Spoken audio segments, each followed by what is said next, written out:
dans la presse ces annonces qui proposent de racheter votre or. Ça ne vous a sans doute pas échappé non plus. Il y a même des acheteurs itinérants qui sillonnent vos villes. Alors attention à qui vous vous adressez et notamment si l'on vous propose d'envoyer cet or par la poste, sachez aussi que les prix de rachat peuvent varier du simple au double. Regardez. Comme chaque jour, Claude Petit s'installe dans un bureau de tabac ou un hôtel et improvise un comptoir d'or.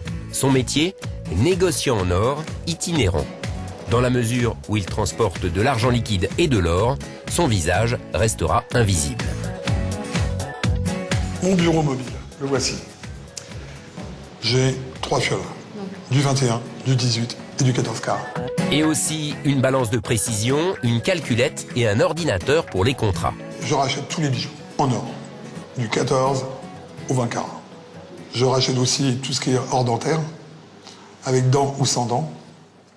Sa technique pour faire venir les clients, c'est de distribuer des prospectus dans les boîtes aux lettres. Et c'est ainsi que Philippe vient pour la première fois avec 2 alliances, 3 pendentifs et une bague.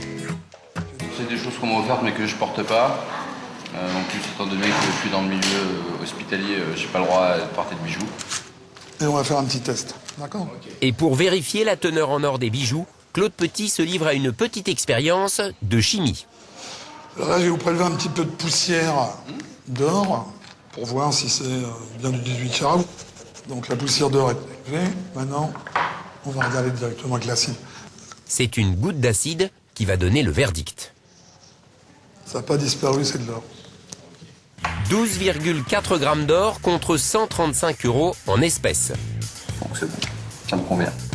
Et pourtant, 11 € le gramme d'or 18 carats, ce n'est pas très cher payé. En effet, certains acheteurs auraient proposé 40% de plus. 220 € au lieu de 135, c'est par exemple le prix de Patrick Chen, dont la société rachète de l'or sur Internet. Le principe est simple, vous mettez vos bijoux dans une enveloppe spéciale et vous l'expédiez sous pli sécurisé. C'est une enveloppe qui est complètement scellée. Dès que nous les recevons, nous les ouvrons pour les traiter. Les bijoux sont ensuite testés à l'acide, puis pesés. Pendant toute la durée du processus, nous envoyons des emails d'information aux clients.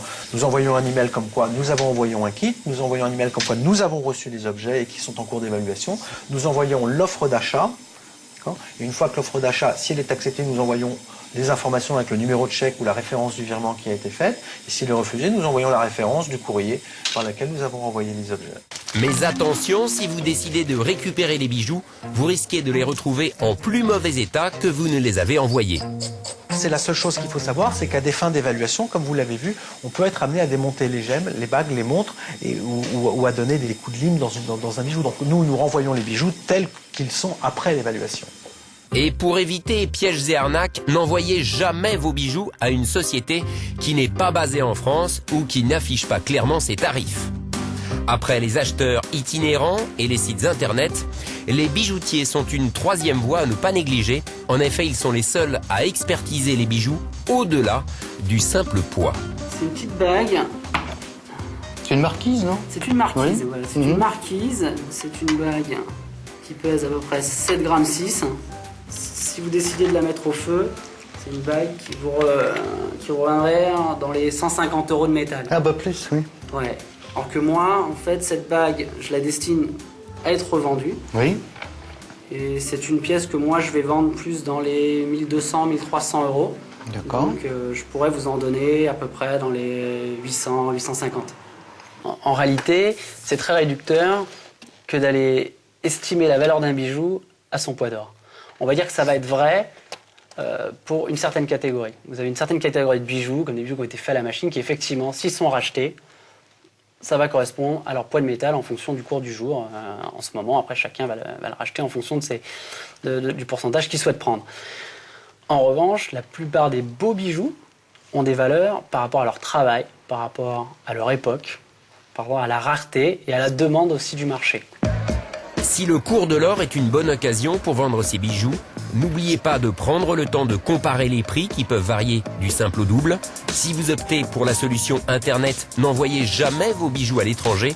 Et enfin, en cas de doute sur la valeur d'un bijou, faites-le expertiser par un joaillier. Généralement, c'est gratuit.